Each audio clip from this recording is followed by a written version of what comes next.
तर मित्रांनो, घरोघरी या मालिकेच्या पुढच्या येत्या आगामी भागामध्ये असं दाखवणार आहेत की इकडे त्या सौमित्राला सारंग गेला आहे हे कळाल्यापासनं ती फार रडत असते, स्वतःला त्रास करून घेत असते आणि त्यानंतर तिचा तो त्रास त्या जानकीला काही बघवत नाही. त्यानंतर जानकी ऋषिकेशला आणि सर्वजणांना सांगते, बास आता हे नाटक आपण बंद करायचं, कारण आईला होणारा त्रास काही आता माझ्याच्याने बघवत नाही. आता खरं काय ते मी आईला जाऊन सांगणार आहे. त्यानंतर ऋषिकेश म्हणतो, जानकी अगं असा हातातोंडाशी आलेला घास तू असं करून घालू नकोस. बस आणखी फक्त काही दिवसच, नंतर हे नाटक तर संपणारच आहे. त्यावर ती म्हणते, नाही ऋषिकेश, मी आता काहीच ऐकून घेणार नाही.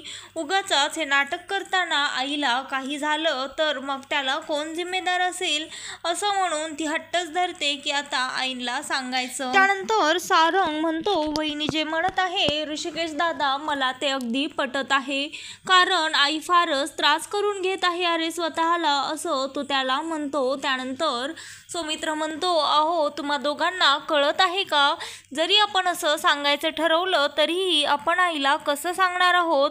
त्यावर तो सारंग म्हणतो, ते सर्व तुम्ही माझ्यावर सोडा, मी आईला व्यवस्थित समजून सांगतो आणि आई आपल्याला ह्या आपल्या नाटकामध्ये प्लॅनमध्ये साथ देखील देईल. त्यावर सौमित्र म्हणतो, पण हे कसं शक्य आहे वहिनी, तूच सांग. त्यावर ती म्हणते, हे शक्य नसेल तरीही आपल्याला आईसाठी हे शक्य करावं लागेल, कारण बास आता मी त्यांना त्रासामध्ये बघू शकत नाही, असं ती सर्वांना सांगत असते. त्यावर तो म्हणतो, वहिनी मी खरंच सांगत आहे, आई आपली नक्कीच साथ देईल आणि आपल्याला समजून देखील घेईल. त्यावर ती म्हणते, सारंग भाऊजी तुम्हाला विश्वास आहे का की आई आपला ह्या प्लॅनमध्ये आपली साथ देतील. त्यावर ती म्हणतो, का नाही देणार. त्यावर ती सांगते, सारंग भाऊजी आधीची गोष्ट फार वेगळी होती आणि आता तर त्या ऐश्वर्याने आईच्या मनामध्ये आपल्याबद्दल फार राग निर्माण केला आहे आणि आता आपण त्यांना किती जरी जीव तोडून सांगितलं ना तरी देखील त्या आपल्यावर विश्वास ठेवणार नाहीत. तुम्ही बघितलं ना, मी त्यांना समजवायला गेले तर ऐश्वर्याने त्यांना कसं भडकावलं आणि त्यानंतर आई किती चिडल्या होत्या. त्यावर तो म्हणतो, ऋषिकेश ते तर आहेच आहे, मलाही तसंच वाटतंय, कारण ती ऐश्वर्या आपण जरी त्यांना काही सांगायला गेलो तरीही सतत ती आपल्यावर पाळत ठेवूनच असते आणि सारंग भाऊजी या जगामध्ये नाही आहेत, ही गोष्ट त्यांच्यापासनं लपवण्यापासून तर त्या अगदीच आपल्यावर दात खाऊनच आहेत, आपलं काहीही ऐकण्याच्या मनस्थितीमध्ये त्या नाही आहेत. त्यावर सारंग म्हणतो, वहिनी तू ते बाकीचं सर्व काही माझ्यावर सोड.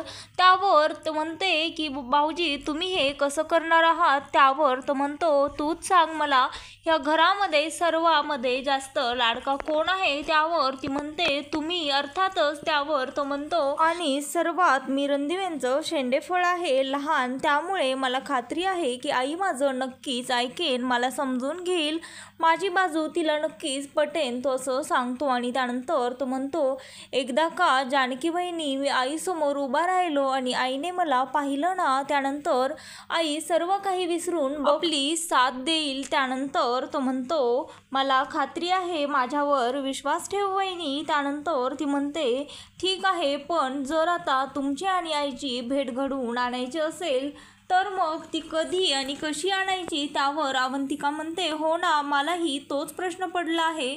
जर सारंग घरामध्ये आले आणि त्यानंतर आईला आईच्या समोर जाऊन उभं राहिले तर ती गोष्ट नक्कीच आई ऐश्वर्याला सांगणार आणि त्यांना जर आपल्यावर विश्वासही आता राहिलेला नाही आहे आणि जर एकदा का ऐश्वर्याला हे कळालं मग मात्र आपला हातामध्ये आलेला सर्व प्लॅन हातातनं निसटून जाईल आणि तेच तर व्हायला नको आहे. त्यावर तो सारंग म्हणतो, हो ना वहिनी, तूच आता काहीतरी उपाय सांग. त्यावर ती म्हणते, ठरलं तर मग आता सारंग भाऊजींची आणि आईची भेट नक्कीच घडवून आणायची, ती कधी आणि कशी हे मी सांगते. त्यानंतर ती सांगते, आता गणेश उत्सवाची घरामध्ये तयारी चालू होईल, त्या उत्सवामध्येच आपण आईची आणि सारंग भाऊजींची भेट घडवून आणूया. ज्या वेळेस आपल्या घरामध्ये डेकोरेशनवाले लोक येतील त्यावेळेस आपण हे सर्व करूयात. आणि त्यानंतर इकडे ऐश्वर्या फारच घाबरलेली असते, ती तिच्या मैत्रिणींना घाबरून घाबरून फोन करून सांगत असते आणि म्हणते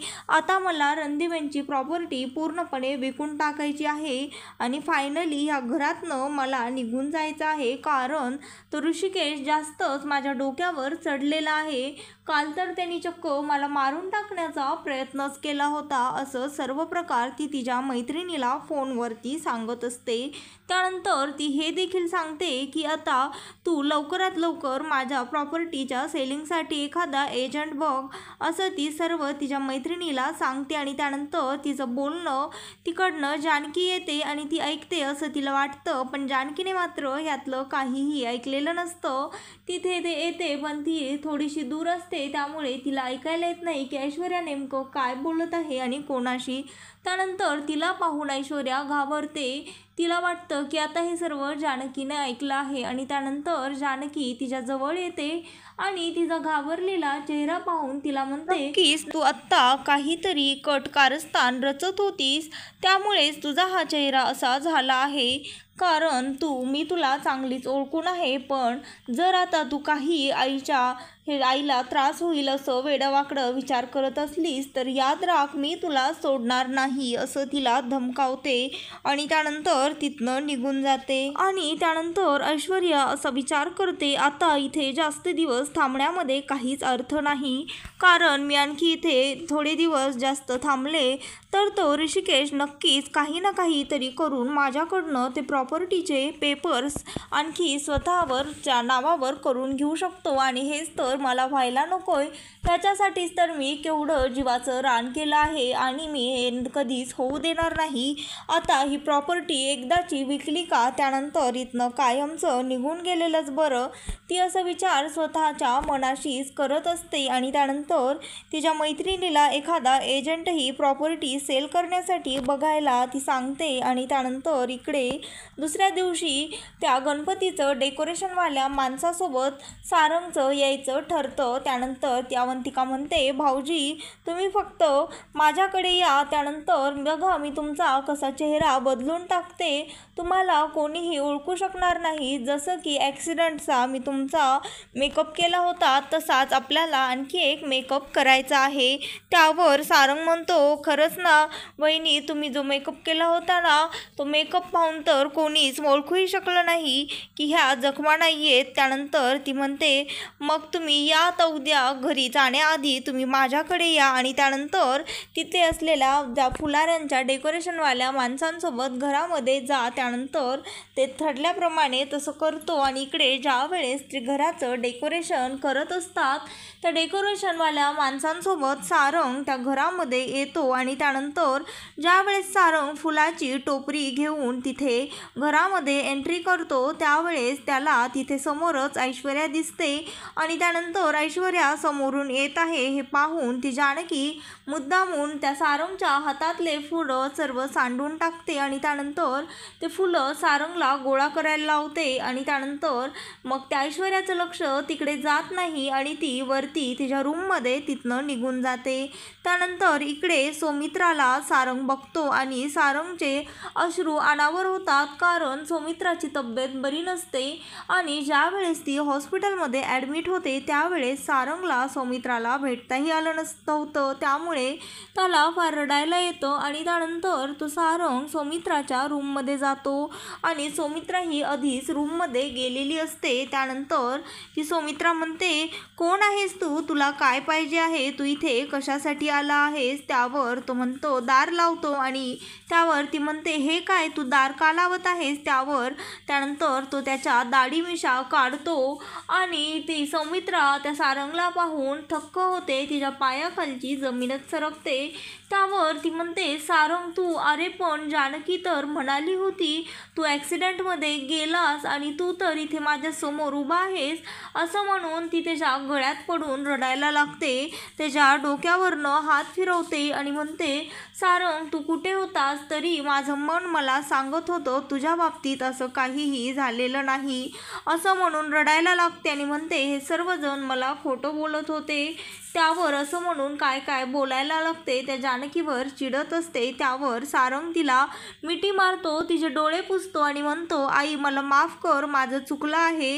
यामध्ये वहिनीची काहीही चूक नाही. तू बहिणीला उगाचच वाटेल ते बोलू नकोस. खरं तर हे सर्व तुझ्याशी वहिनी जे खोटं बोलली ते सर्व माझ्यामुळेच तिला असं बोलावं लागलं आहे. आई मला काहीही झालेलं नाही. हे सर्व आम्ही त्या ऐश्वर्याचा खरा चेहरा सर्वांसमोर आणण्यासाठी केलं आहे.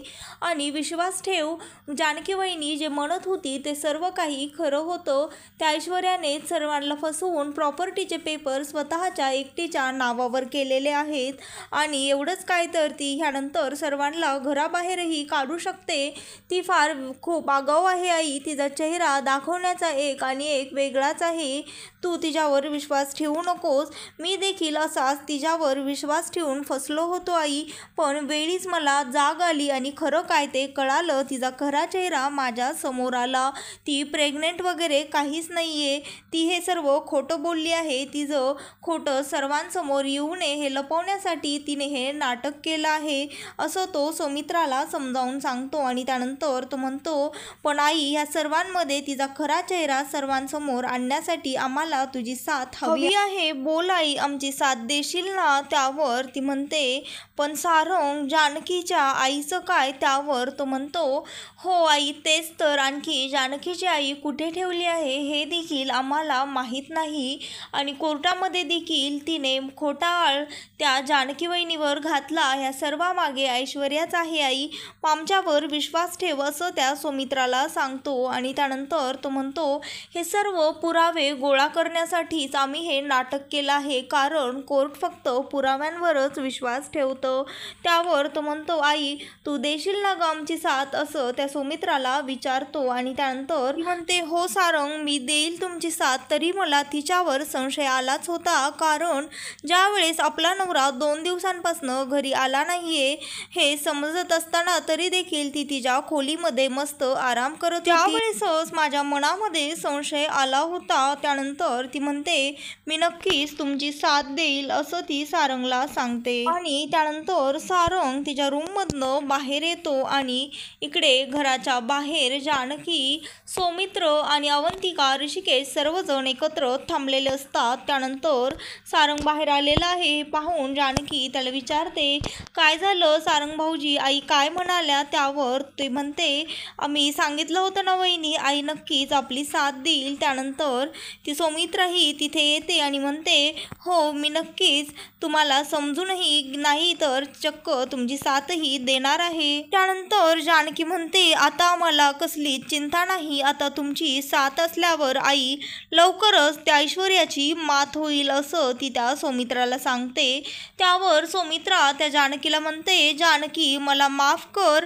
तू मला खरं सांगत होतीस पण मी तुझं काहीही ऐकून घेतलं नाही आणि तुला वाटेल ते बोलले. मला माफ कर, असं ती जानकीला म्हणते. त्यावर ती जानकी म्हणते, आई तुम्ही मोठे आहात आणि तुम्ही माझी अशी माफी मागू नका. खरं तर या सर्वामध्ये तुमची काहीच चूक नाहीये. खरी चूक जिची आहे तिला तर आता लवकरच तिच्या कर्माची शिक्षा भेटणार आहे. तर मित्रांनो, घरोघरी मातीच्या चुली या मालिकेचा नवीन भाग पाहण्यासाठी आत्ता चॅनलला लाईक, शेअर आणि सबस्क्राईब मात्र नक्की करा.